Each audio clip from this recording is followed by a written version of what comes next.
τώρα στην Πάρνηθα, αγαπητοί τηλεθεατές. Θα δούμε την Τζούλη Τσίγκα εκεί. Θα κάνουμε μια πρόβα πυρκαγιάς. Θα βάλουμε μια φωτίτσα. Ρε παιδιά. Μόνοι μας. Κάτσε, ρε, δεν περίμενε. Παιδιά, προσέξτε εκεί πέρα τώρα, έτσι. Θα δούμε. Βλέπουμε λοιπόν την Τζούλη Τσίγκα μαζί με τους καλεσμένους της. Καλημέρα, παιδιά, σε όλους. Καλημέρα. Γιατί λέει, υπάρχει υγρό που επιβραδύνει καινούργια τεχνολογία. Ναι. Που το βάζεις, αρπάζει φωτιά κάπου. Το ρίχνεις και επιβραδύνει πάρα πολύ. Κάτσε να δούμε, ρε παιδί μου, επιτόπου. Λοιπόν, είναι μια πατέντα πανευρωπαϊκή, τα δικαιώματα της οποίας έχει πάρει εδώ ο κύριος Αρχοντής για την Ελλάδα και για την υπόλοιπη Ευρώπη. Είναι λοιπόν μαζί μας ο κύριος Αρχοντής, ο εκπρόσωπος της εταιρείας, και η κυρία Καλαντώνη, η υπεύθυνη marketing της εταιρείας, για να σας παρουσιάσουμε την εξής πατέντα, την οποία εγώ θα σημειώσω πριν να δούμε αυτό που θα δούμε. Μάλιστα. Ότι την έχουν παρουσιάσει στην πυροσβεστική και στην πολιτική προστασία από το 2006.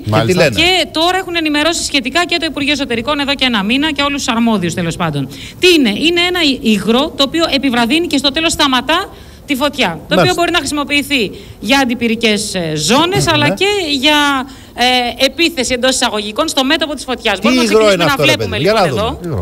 Για κάτσε να δούμε. Ένα τμήμα εδώ έχουμε βάλει μια φωτίτσα. Την ελέγχουμε, έτσι θα κάψουμε την περιοχή. Πολύ ωραία. Λοιπόν, δεν θα κάψουμε την περιοχή, είναι βέβαιο. Έχουμε ανάψει φωτιά και από ένα σημείο και μετά έχουμε ραντίσει τα ξύλα και τα πεύκα με το αντιπυρικό υγρό, το Geofire Protector. Γύρω-γύρω λες το αποτέλεσμα. Κύριε Αρχοντή, εντωμεταξύ, πείτε μας εσείς γιατί υλικό πρόκειται. Καταρχάς, έχει εγκριθεί από τις αρμόδιες υπηρεσίες? Είναι ένα υλικό το οποίο είναι οικολογικό υλικό, είναι αντιπυρικό. Και έχει γίνει αξιολόγηση από το Αρχηγείο Πυροσβεστικού Σώματος και έχουμε πάρει την έγκριση. Από τι αποτελείται το υλικό αυτό? Καθώς επίσης έχουμε πάρει και την έγκριση από το Γενικό Χημείο του Κράτους πριν προβούμε στην αξιολόγηση από το Αρχηγείο Πυροσβεστικού Σώματος. Μάλιστα. Τι περιέχει αυτό το υγρό μέσα? Ένα υλικό το οποίο θα δούμε πώς θωρακίζουμε τα δάση μας, τις οικιστικές περιοχές μας, στρατιωτικές εγκαταστάσεις και αρχαιολογικούς χώρους. Περιέχει, να πούμε, κύριε Αρχοντή, κιτρικό οξύ, ανθρακικό κάλιο και διοξίδιο του νατρίου, έτσι, και αναμειγνύεται με νερό. Ακριβώς. Είναι υδατοδιαλυτό. Για οποιαδήποτε χρήση, αν θέλουμε να κάνουμε την πυροπροστασία, διαλύεται 50 υλικό, 50% νερό το ανώτερο. Έχουμε τη δυνατότητα να κάνουμε και μικρότερη, 30% υλικό και 70% νερό. Ναι.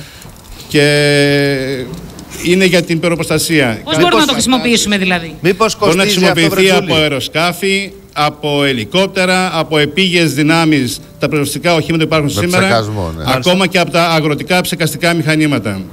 Βλέπετε τώρα εκεί η φωτιά πώς αρχίζει και χαμηλώνει και δεν μπορεί να περάσει το σημείο το οποίο έχει γίνει η διαβροχή εκεί που έχετε με το Geofire Protector. Έχουμε κάνει μια μικρή αντιπυρική ζώνη δηλαδή. Αυτό. Μάλιστα, ακριβώς. Δεν πάει δίπλα. Δεν πάει πιο πέρα. Πώς μπορούμε να προστατεύσουμε περιοχές.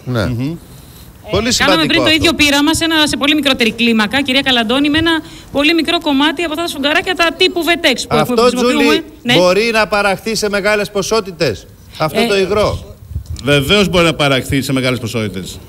Το λέω γιατί τώρα για να χρειαστεί στην πυροσβεστική αυτό το υγρό χρειάζεται τεράστιες ποσότητες, έτσι. Και αν είναι κοστοβόρο.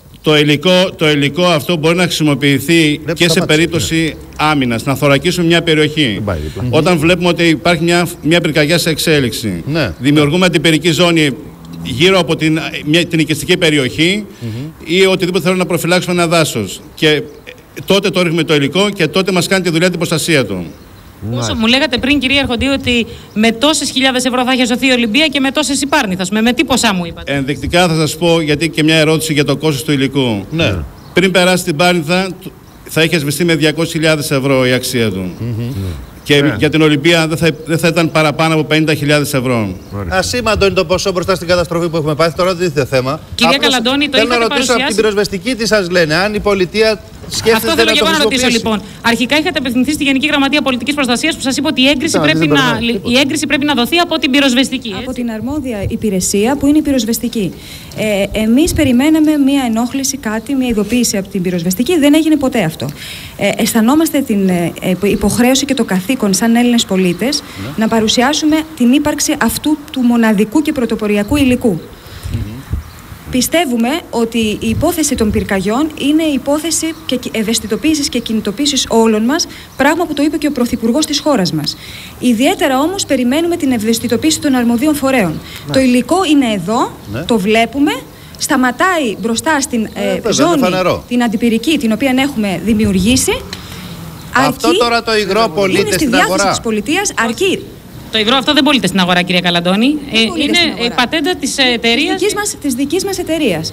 Εμείς θα το διαθέτουμε σε όλη την Ευρώπη από τη χώρα μας. Ενοχοποιείται για καταστροφή του περιβάλλοντος, για καταστροφή της χλωρίδας ή είναι επικίνδυνο για τον άνθρωπο αν το εισπνεύσει, αν κάτι? Λοιπόν, είναι απόλυτα κατηγορηματικό αυτό. Το συγκεκριμένο υλικό είναι οικολογικό, προστατεύει τη χλωρίδα και την πανίδα της περιοχής. Αυτό με τη βούλα του Γενικού Χημείου του κράτους. Απολύτως. Αυτό δηλαδή τώρα, Τζούλη. Και οποιοδήποτε πιστοποιητικό. Να ρωτήσω κάτι. Εάν σε περίπτωση τώρα μας βλέπουν κάποιοι δήμοι, κάποιες νομαρχίες, κάποιες περιφέρειες και θέλουν να έρθουν σε επαφή με τα παιδιά εκεί, μπορούν να το κάνουν ή πρέπει να γίνει κεντρικά? Αν μας βλέπουν αυτή τη στιγμή δήμοι, νομαρχίες. Μπορεί να γίνει ήδη. Έχουμε ενημερώσει όλους τους γενικούς γραμματείς των περιφερειών στην Ελλάδα, όλες τις νομαρχίες, όλους τους συνδέσμους στην Αττική και το Υπουργείο Εσωτερικών και τους υπουργούς, τον κύριο Χενοφώτη και τον κύριο Νάκο. Όμως κεντρικά δεν πρέπει να γίνει μέσω της πολιτικής προστασίας αυτό το πράγμα? Σίγουρα θα είναι το καλύτερο. Να ρωτήσω κάτι επί της χρησιμότητας του υγρού. Αν ας πούμε, στο βάθος έρχεται μια πυρκαγιά. Και φοβάμαι εγώ στην περιοχή μου ότι μπορεί να πιάσει, να φτάσει μέχρι την περιοχή μου.